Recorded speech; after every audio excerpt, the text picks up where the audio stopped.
Well, you're still watching NTV Weekend Edition. Let us now get to talk of the nation tonight. And we know that the electoral campaign season is now finally in full session. And with the conclusion of nominations for both the parliamentary and presidential candidates, the Electoral Commission has been quick to establish standards and also setting the date for the presidential candidate elections come January the 14th. However, there are some concerns about how these standards are going to be implemented. And of course, tonight, to appreciate the challenges that we are likely to face ahead, we have Regina Bafaki, who is the Executive Director of Action for Development.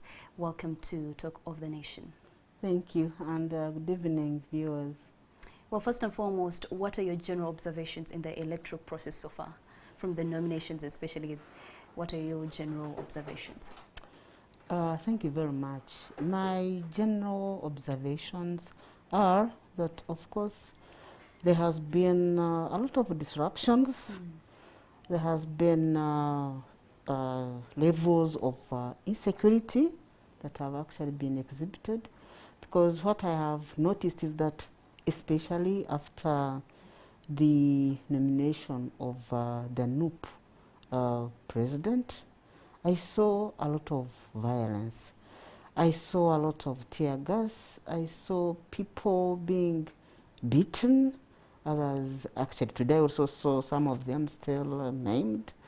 And I was like, come on, this is a presidential candidate. He needs to be protected. And then, of course, what I've also noticed that this elections have attracted so many candidates. And I'm actually wondering, won't this confuse the voters? The voters? The ballot paper is going to be packed. Yes. So what is it?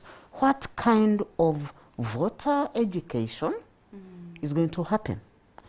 What is it that the candidates are actually going to do so that we are able, us the voters, so that we're able to know, when you see this symbol, this is how you are, this will be representing me. Would it be like we can even have separate ballot papers, because it's actually going to be packed. But also what I've also noticed is that majority of the citizens are a bit scared about what is likely to happen during the campaigns, because if one can be harassed immediately after the nomination, what will happen if they try to campaign, and which they are going to do anyway. And obviously many people are concerned about that, and that's why I think people have been calling upon the Electoral Commission to protect, to make sure that actually the presidential candidates are protected. But also the police as the major security provider, what is it that they are going to do to assure us, the citizens, that we are actually going to be safe when we go to listen to the different candidates as they canvass for votes? But also the fact that we are having, I don't want to call it a scientific mode of campaign, the hybrid kind of campaign, how is it going to be rolled out? Because we are supposed to be keeping distance as we are here, but at the same time, the candidates are supposed to come to us to look for the votes. My worry is that actually there might be increased cases, one, of COVID, because people are likely, especially the candidates, are likely to defy. When it comes to soliciting for votes, people go extra miles. Yeah. This is what has happened in the past. I don't expect it to change, despite the fact that there is COVID. I have witnessed many people who are not necessarily candidates, but are looking for votes for others, and they do it without thinking about the consequences. And COVID is real. So I would like to see really to see and also get assurance. One, from the Electoral Commission, that the nominated candidates are going to be protected, and that there is going to be safety for both. Well, speaking about the Electoral Commission, yes, what do you have to say about its role, considering it sat quietly when some of the presidential candidates, FDC Patrick Oboy Amuriat, was dragged to the nomination grounds with no shoes. The arrest of Bobby Wine right after the nomination, and the Electoral Commission didn't do anything. What do you have to say about the role that the Electoral Commission played on that day? I think the role of the Electoral Commission at that day left a lot to be desired. I would have expected the Electoral Commission chairperson to make a statement. And make a stand. Make a stand, yes, that please, these are presidential candidates. Moreover, they had been given the so-called security. Where was it? It was more or less like a mock, or mockery for that matter. So I think they didn't do what was expected of them. At least they would have made a stand, warned, and also made an appeal to the security personnel to behave, to abide by what is expected of them. That is protecting and providing law and order. And I happen to be in, I happen to reside in an area where many people were actually tear gassed that day. So yesterday, no, the other day, I was conversing with someone. She asked me, so where were you? I said, incidentally, I was at work. And she's like, you are lucky. Here, everyone went inside. And we were like, what is this? So I think, but you cannot also blame the Electoral Commission solely.